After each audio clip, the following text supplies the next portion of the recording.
दोस्तों अक्सर हम रोजमर्रा की जिंदगी में बहुत सी चीजों का इस्तेमाल करते हैं जो हमारे काम को बेहद आसान बनाती हैं, जिसमें कैलकुलेटर का नाम पहले आता है, जिसे हम बड़े बड़े न्यूमेरिकल को आसानी से सॉल्व करने के साथ साथ दुकानदारों द्वारा करोड़ों के हिसाब को चुटकियों में जोड़ा जाता है, जिससे हम लोगों का काम बेहद आसान बन जाता है। तो चलिए दोस्तों देखते हैं आखिर इन्हें फैक्ट्री में कैसे बनाया जाता है। उससे पहले यदि आप हमारे चैनल पर नए हैं तो चैनल को सब्सक्राइब करके बेल आइकन को जरूर प्रेस कर लें। तो नंबर पहले पर आता है कैलकुलेटर मेकिंग प्रोसेस। दोस्तों बचपन के स्कूलों में जब हमें बड़े बड़े सवाल मिलते थे तब हमारी खोपड़ी चकराने लगती थी, जिस कारण हम चीटिंग करने के लिए कैलकुलेटर का इस्तेमाल करते थे। और चीटिंग हो जाने के बाद हम इसे खेलने के लिए इसे सभी बटन को लगातार दबाकर इसे खराब कर लेते थे, और इसका प्रॉपर नॉलेज ना हो पाने के कारण हम इसे बना भी नहीं पाते थे, जिस कारण घर वालों से मार खाना पड़ता था। लेकिन दोस्तों अब आपको घबराने की कोई बात नहीं, क्योंकि आज हम कैलकुलेटर के सभी गुप्त राज को खोलने वाले हैं, जिससे आपको कैलकुलेटर का पूरा नॉलेज हो जाएगा। तो इसे बनाने की जरूरत होती है इसके 3D मॉडल को कंप्यूटर में तैयार करने से। फिर इसके बॉडी को बनाने के लिए मोल्डिंग मशीन में प्लास्टिक ग्रेन्यूल्स डालकर हीट करते हैं, जिससे सांचे के अनुसार बॉडी बनकर तैयार हो जाता है। अब इन्हें दूसरे मशीन में डालकर इसके एक्स्ट्रा पार्ट को कटिंग करके प्रिंटिंग मशीन में डालते हैं, जहाँ इसके ऊपर व्हाइट पेंट से कंपनी का नेम वगैरह प्रिंट किया जाता है। अब बारी आती है कीबोर्ड मेम्ब्रेन को बनाने की, जो बटन के नीचे लगे रबर की चादर जैसी होती है। तो इसे बनाने के लिए सबसे पहले सिलिकॉन रबर को दूसरे फैक्ट्री से मंगाकर 2 रोलर के बीच में डालकर गूंथते हैं। फिर इसे पतले पतले पट्टी के रूप में काट कर इस मशीन पर रखते हैं, जहाँ इसे क्लोज करके आगे भेजा जाता है, और कुछ समय बाद इसे बाहर निकाल कर ओपन करते हैं। फिर एयर प्रेशर देकर कीबोर्ड मेम्ब्रेन को बाहर निकालते हैं और कैलकुलेटर के साइज में कटिंग करके एक जगह पर स्टोर करते हैं। अब कीबोर्ड बटन को बनाने के लिए इसी मशीन में प्लास्टिक के टुकड़े को डालकर आगे भेजते हैं, जहाँ मशीन हीट और प्रेशर की मदद से बटन का शेप तैयार कर देती है। फिर बाहर निकालकर बटन को इकट्ठा करते हैं। अब इन बटन पर नंबर प्रिंट करके कीबोर्ड को तैयार कर लेते हैं। फिर इन्हें एक जगह पर रखकर इसके पीछे रबर मेम्ब्रेन को लगाते हैं, जो बटन और सर्किट बोर्ड के बीच में कॉन्टेक्ट बनाने का काम करता है। अब सर्किट बोर्ड को बनाने के लिए सबसे पहले कंप्यूटर में सर्किट बोर्ड का डिजाइन तैयार करके कॉपर और ग्लास से बने शीट को कन्वेयर बेल्ट से आगे भेजते हैं, जहाँ इन पर छोटे छोटे कंपोनेंट को लगाने के लिए बहुत सारे होल किए जाते हैं। फिर ट्रैक बनाने वाली मशीन में डालकर ऊपर से पॉलीथीन शीट को रखते हैं, जिस पर ट्रैक बना होता है। फिर इन्हें मशीन के अंदर भेजकर यूवी लाइट की मदद से ट्रैक को बनाते हैं।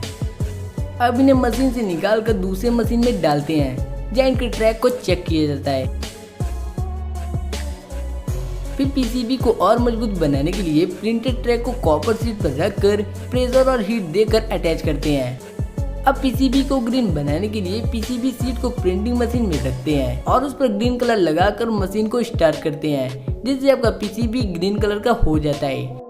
दोस्तों इसे ग्रीन करने से शॉर्ट सर्किट का खतरा कम हो जाता है और ट्रैक भी आसानी से दिखने लगता है। फिर इसे दूसरे रूम में भेजकर इस पर पॉलीथीन शीट लगाकर मशीन में डालते हैं, जहाँ ये चेक होता है कि ग्रीन कलर पीसीबी पर एक्यूरेट लगा है या नहीं। फिर पीसीबी चेक हो जाने के बाद कन्वेयर बेल्ट से वॉशिंग मशीन में भेजकर पानी से वॉश किया जाता है,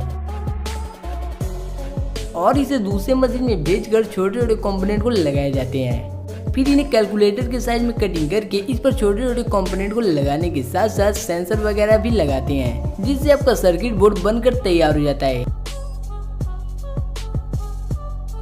अब बारी आती है कॉइन सेल को बनाने की। दोस्तों ये वही सेल है जो कैलकुलेटर, घड़ी और भी छोटे छोटे खिलौने में इस्तेमाल होता है। तो इसे बनाने के लिए सबसे पहले स्टील शीट को छोटे छोटे कॉइन के शेप में काट कर सेल के आकार में बनाते हैं।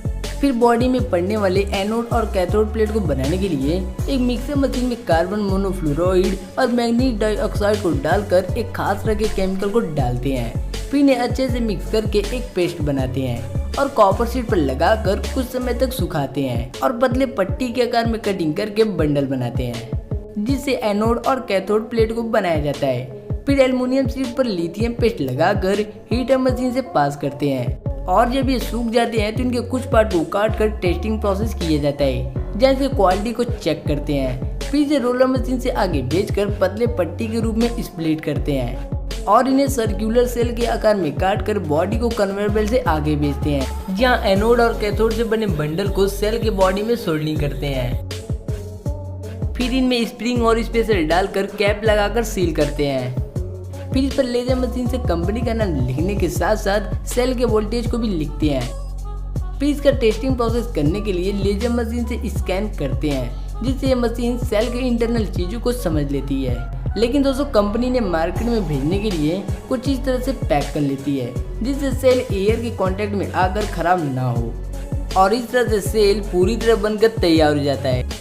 अब बारी आती है असेंबलिंग की, जहाँ इन सभी छोटे छोटे पार्ट को जोड़कर कैलकुलेटर को बनाया जाएगा, जिसके लिए पहले डिस्प्ले को सर्किट बोर्ड से अटैच करके फोम से बने टेप को लगाते हैं। फिर इनमें कैलकुलेटर के एल्गोरिथम डालकर एक वर्कर द्वारा चेक करते हैं।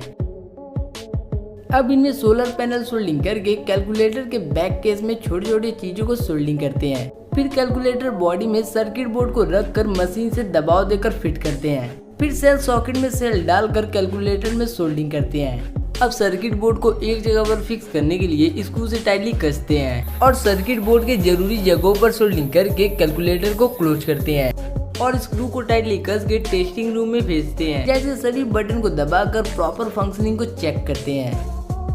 और लास्ट में इन्हें पैकिंग प्रोसेस करने के लिए इन्हें पॉलीथीन में लपेट कर बॉक्स में डालते हैं। फिर सभी कैलकुलेटर को एक बॉक्स में डालकर टेप लगाते हैं, जिससे आपका कैलकुलेटर बनकर तैयार हो जाता है। तो दोस्तों आपको वीडियो कैसा लगा कमेंट कर जरूर बताएं। और आपके लिए बहुत बड़ी खुशखबरी ये है कि अपना न्यू चैनल आ चुका है, जिसका लिंक डिस्क्रिप्शन में है। तो जाइए चैनल को सब्सक्राइब करके वीडियो को फुल एंजॉय कीजिए।